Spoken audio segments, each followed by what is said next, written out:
Stop for a moment and think about the last time you felt a deep pull towards something larger than yourself, a voice or an image that seemed to come from nowhere, yet left a lasting impression. Jung introduced the idea of the collective unconscious as a vast reservoir of shared symbols and archetypes beneath our conscious awareness. In my years of studying Jung's work, I have come to realize that understanding our responsibility to this collective aspect of the psyche is not just theoretical, but deeply practical and transformative. Let me guide you through this profound journey into what it means to engage with the collective unconscious and why it matters to us today. Take a deep breath and allow yourself to feel the weight of this truth. Jung discovered over a century ago that beyond our personal experiences, there exists a shared psychic inheritance formed by humankind's collective history and myths, but more importantly, a living dimension influencing our thoughts, dreams, and behaviors. Many of us struggle today with feelings of disconnection, confusion, or even burnout, which Jung observed often stem from neglecting this part of ourselves. Our modern world tends to celebrate individualism, yet Jung's clinical observations show that ignoring the collective unconscious can leave us psychologically impoverished. Our inner turmoil frequently reflects not only personal wounds, but also the shadows, the unacknowledged darker aspects of society and culture. Jung's work with patients revealed that their symptoms often had roots in conflicts between personal unconscious content and collective archetypal energies that were unintegrated and repressed. As I studied these cases, I understood how urgent it is for our generation to face these collective shadows consciously, rather than repeating cycles of denial or projection. When this remains unaddressed, it can lead to widespread social fragmentation and psychological suffering. Put yourself in this situation. I am about to describe how would your unconscious react if you encountered an archetypal figure in a dream, symbolizing the collective devastation or hope of your culture. Jung called these reoccurring motifs archetypes, fundamental psychological patterns inherited across generations that shape not only our perceptions, but our deepest emotional responses.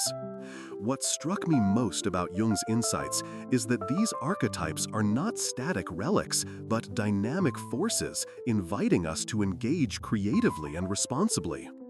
Jung taught that our responsibility to the collective unconscious involves recognizing and integrating these archetypal energies within our own psyche.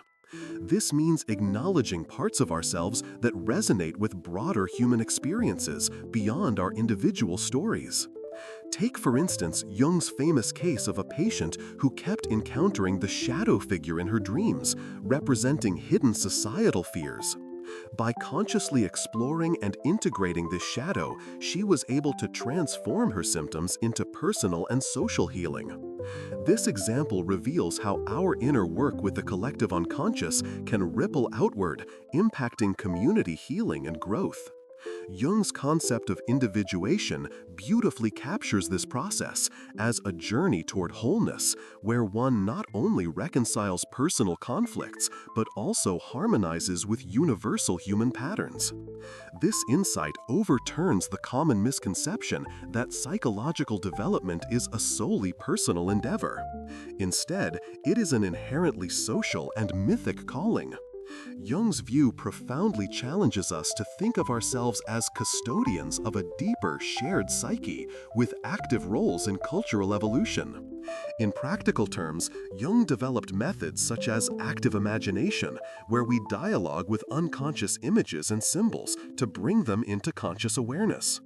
This technique invites us to take responsibility for the messages coming from the collective unconscious, rather than being passive recipients. By engaging in such inner dialogues, we learn to differentiate authentic collective wisdom from projections or fears, and thereby contribute to collective transformation.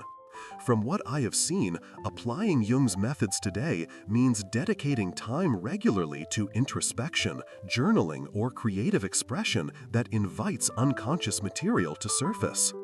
This sacred work, though sometimes challenging, is immensely rewarding as it cultivates resilience and meaningful connection beyond the self.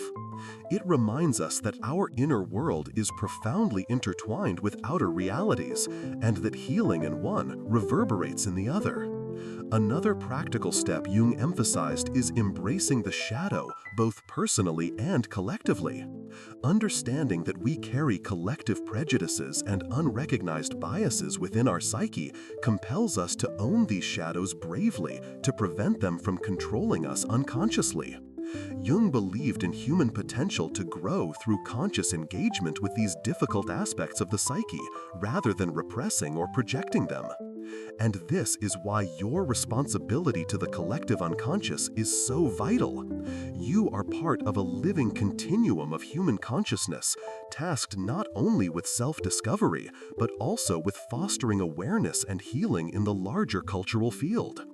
Imagine the impact if more individuals acknowledged the collective shadows and worked toward integration rather than denial. Such commitment can transform societies, healing political divisions and social wounds. Jung's fundamental wisdom was that this collective psyche shapes history and individual lives alike, and responsibility entails a conscious stance toward acknowledging its influence and contributing to its evolution.